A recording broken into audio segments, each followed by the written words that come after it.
civil du Nord Kivu, coordination urbaine de Butembo, Goma, Beni, des territoires de Lubero, Rutshuru, noyau de Kishishe et de Beni.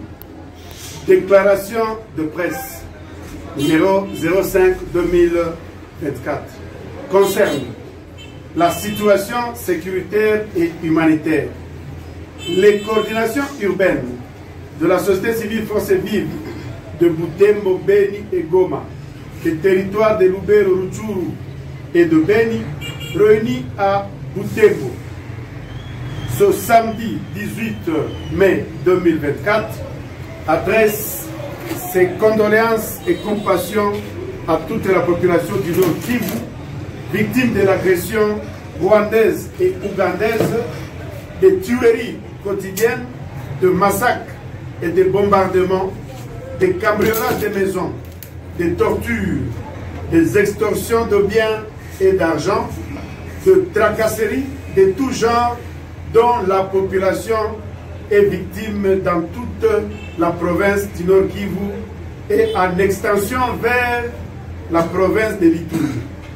Et ce, sous la barbe impuissante des autorités compétentes du pays.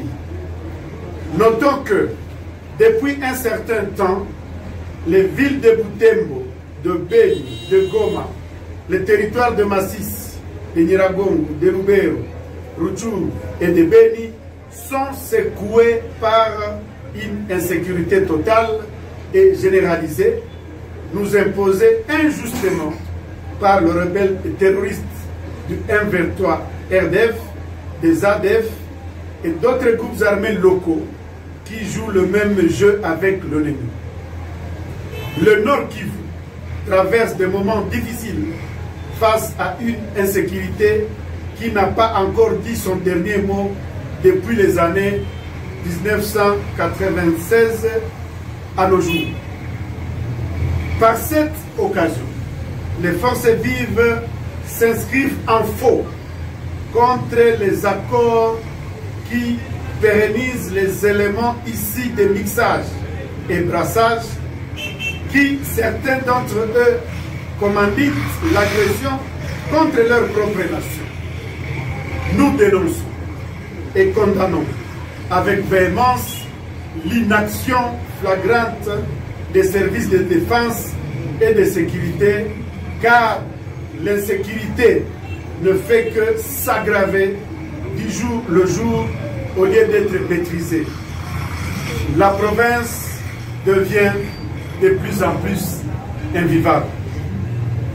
Nous signalons avec beaucoup d'amertume que certains commandants et officiers censés être permanemment sur les lignes de front se retrouvent dans les hôtels et résidences privées louées à plus d'environ 20 km de champs de bataille. De tout ce qui précède, les coordinations urbaines de la société civile force vive de Butembo, de Beni, de Goma, des territoires de Lubero, Rutshuru et de Beni recommandent ce qui suit. Au gouvernement national, 1. Au commandant suprême et garant de la nation congolaise, de lever l'état de siège et que l'armée se concentre vers les opérations militaires tout en abandonnant l'affairisme multisectoriel axé sur les carrés miniers, le bois, les cacao, etc. 2. Au président de l'Assemblée nationale d'interpeller les porte-paroles du gouvernement en la personne de Patrick Muyaya et le ministre de la Défense nationale, M. Jean-Pierre Bemba, qui, dans leur dernière déclaration, ont minimisé et banalisé le calvaire de massacre de plus de 3 décennies que traverse la population du Grand Nord Kivu et de la province voisine de l'Ituri. 3. Au chef d'état-major de procéder à un changement des officiers, anciens rebelles ici du mixage et brassage dans les commandements de troupes dans les zones en guerre.